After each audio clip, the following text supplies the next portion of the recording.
मेरी नई कविता ईश्वर का रूप। ये कविता कुछ दिनों पहले मैं मनाली गया था। और मनाली से पहले एक छोटा सा गांव है पतली कुल।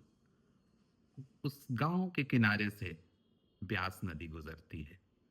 और उस जगह पे अगर आप बैठो तो एक तरफ से सूर्योदय हो रहा होता है, ब्यास नदी की आवाज आ रही होती है कल कल, और दूसरी तरफ पर्वत दिखाई पड़ता है।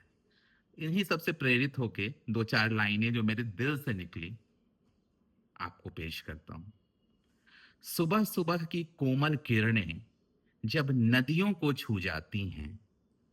सूर्योदय के वक्त लिखा था, नेचुरली एक तरफ सूरज उग रहा था और उसकी लाइट्स पड़ रही थी उस बहती हुई ब्यास नदी पे, और उससे जो रिफ्लेक्शन आ रहा था वो इतना डिवाइन था कि उससे ये लाइनें सच में मेरे दिल से निकली। सुबह सुबह की कोमल किरणें जब नदियों को छू जाती हैं, इठलाती बलखाती लहरें झिलमिल सी झांकी लाती है। झिलमिलाहट रिफ्लेक्ट होती थी उस नदी से जब नदी बहती है, और उसमें से वो आवाज के साथ वो झिलमिलाहट सीधा आपके दिल को छू जाती है। वही ये सुबह सुबह की कोमल किरणें जब नदियों को छू जाती हैं, इठलाती बलखाती लहरें झिलमिल सी झांकी लाती है। नतमस्तक हो हिम पर्वत भी, सामने वो पर्वत का दृश्य, नतमस्तक हो हिम पर्वत भी उसको शीश नवाता है। ऐसा लगता है कि उस दृश्य के आगे वो पर्वत भी नतमस्तक है।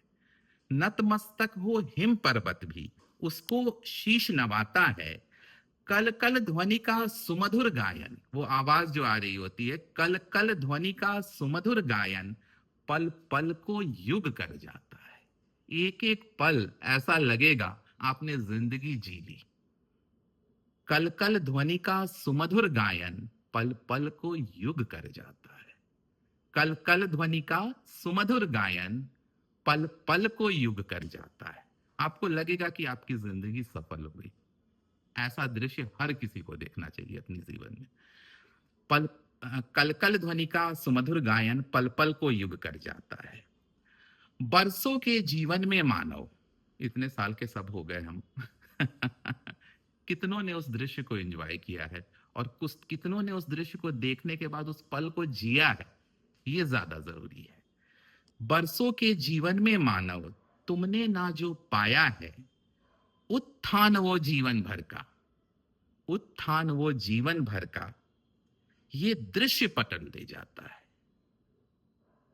बरसों के जीवन में मानव, तुमने ना जो पाया है, उत्थान वो जीवन भर का, ये दृश्य पटल दे जाता है। ये अपने आप में एक अल्टीमेट फीलिंग है जो मुझे लगता है हर किसी को अपने लाइफ में एक्सपीरियंस करना चाहिए। अगर आप कहीं घूमने जाएं तो ऐसे ना गए कि इतना टाइट शेड्यूल है कि बस वहां गए और जाकर छू लिया कि हम तो मनाली घूम आए, हम तो शिमला घूम आए। घूमने हम इसलिए जाते हैं कि हम उस पल को आत्मसात कर सकें, वो चीजें हमारे अंदर आए, और कुछ ऐसी क्रिएटिविटी, कुछ ऐसा उत्थान वो जीवन भर का, उत्थान वो जीवन भर का, ये दृश्य पटल दे जाता है। इन सब में तेरा रूप बसा। वाकई आपको इस दृश्य को देख के लगेगा कि ये इंसान की बनाई हुई चीज हो ही नहीं सकती, ये उसी का रूप है। That's the divine reflection. ये ईश्वर ही है जो हमारे सामने साक्षात रूप में खड़ा है, इस पर्वत के रूप में, इन नदियों के रूप में, इन कलकल ध्वनि की आवाज के रूप में। आप महसूस कर सकते हो कि हमारे चारों ओर ईश्वर है और हम भी उसी का हिस्सा है। मैं आगे वही कहना चाहता हूं। उत्थान वो जीवन भर का, ये दृश्य पटल दे जाता है। इन सब में तेरा रूप बसा, तेरा यानी ईश्वर, इन सब में तेरा रूप बसा, फिर तुझको क्यों ना पाऊं मैं। जब सारी ओर ईश्वर ही है, इन सब में ईश्वर है, तो फिर मैं ईश्वर से अलग कहां हुआ। ये सब ईश्वर हैं और मैं भी ईश्वर हूं, मैं भी उसी का हिस्सा हूं। इन सब में तेरा रूप बसा, फिर तुझको क्यों ना पाऊं मैं। तू है कण कण में हासिल, तू है कण कण में हासिल, अब खुद ईश्वर हो जाऊं मैं ईश्वर हूं।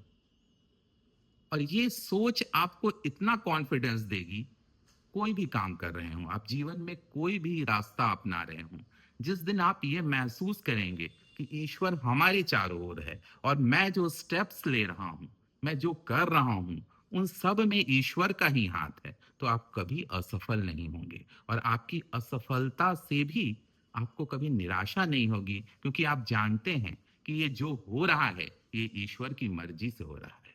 इसमें जितना हमारा रोल है उसे करने में ईश्वर ही प्रेरणा दे रहा है। चारों ओर ईश्वर है, तो वही है, तू है कण कण में हासिल, अब खुद ईश्वर हो जाऊं मैं। इसी प्रेरणा के साथ समाप्त करता हूं।